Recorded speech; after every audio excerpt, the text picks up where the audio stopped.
For them all. Certainly is. Thanks very much. Should you only be allowed to visit some parks and playgrounds if you are with children?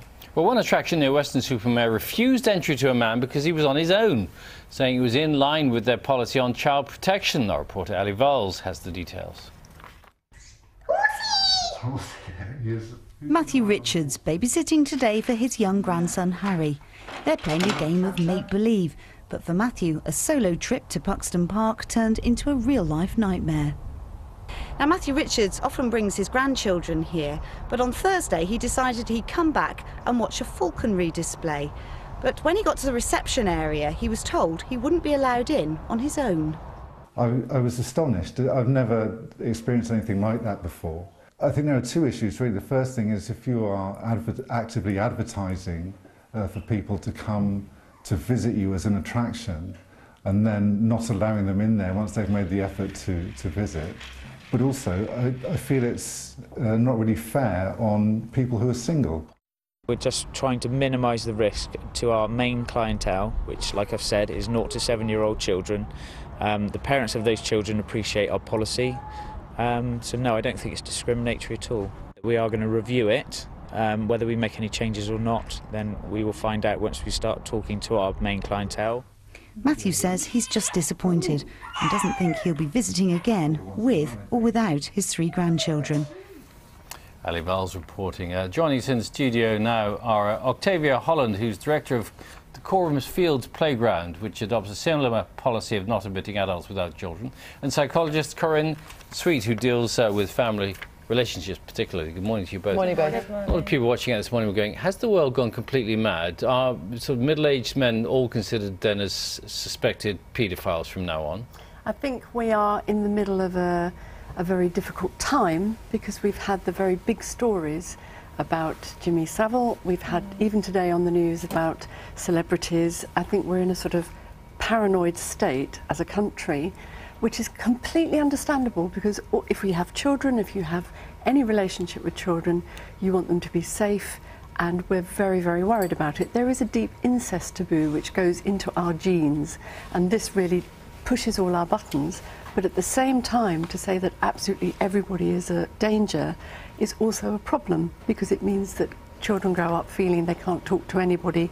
We're already suffering all sorts of problems about people not relating very well anymore. And I think there's a great difficulty here as to what the right thing to do is. Let's talk about your point of view, Octavia, because at Coram Fields, just explain how it works for you. So Coram Fields is a playground and open space in central London, just near King's Cross, and it was established in the 1930s. It's just for children and young people.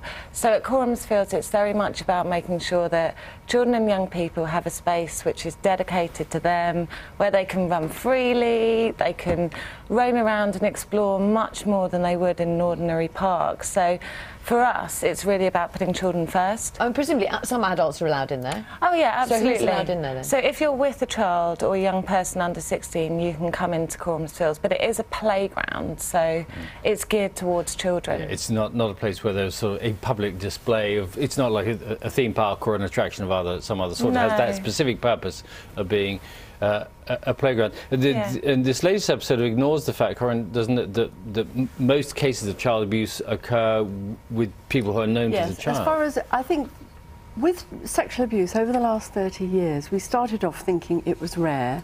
It's much bigger problem than we realise, but the majority of cases will be family members, people that we know, unfortunately people that we're close to already.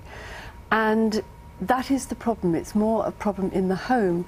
If you go to a theme park, I think the sort of abduction of children or the random hurting of children is quite rare, but when it's on the tabloid front page, we feel very threatened. And it's finding that balance between, I quite agree with things like playgrounds for very little ones. I think it's really important to have a person in charge, a parent or a guardian, and that those people are with that child the whole time. They know where they are. And of course you have au pairs, you have nannies, you have friends, but to have a blanket ban everywhere that says any adult on their own is a danger, I think is just very unfortunate, especially in places like a theme park. Yes, and lots of people are talking about it, as you can imagine. Do send us in your messages. These are just a couple of examples. Debbie, some folk are lonely, just want to watch children playing, makes them feel happier. Jacqueline, how very sad, as a 62-year-old lady who loves to walk in my lovely park. Does this mean now if I want to go and feed the ducks, I could be viewed as a paedophile? Are you concerned, Octavia, by the kind of impact that has? No, I don't think so, because the majority of feedback that we have from people of all ages is that they really appreciate the need for children and young people to have a space. And I mean, most parks in London, adults obviously do go there. It's that Coram's Fields is for children and young people, and I think most people understand that. How do we get the balance back the right way if it is having a long-term impact on the way the children relate to adults now? I think we're in the middle of a transition. I think it's a painful one. And I think there's a conversation as a country, as a nation, that we're having about our own experiences, what we should do, what's appropriate. And at the moment, we've got the old sledgehammer to the nut and we don't know quite what to do. So there's a kind of moral panic. But I think in time we'll work out, we'll have much more training of awareness of adults. We need to do many, many things. We need to talk about our own experiences and heal those experiences to move forward. All right, Corinne, Octavia, thank you both very much. Thank you. Thanks both.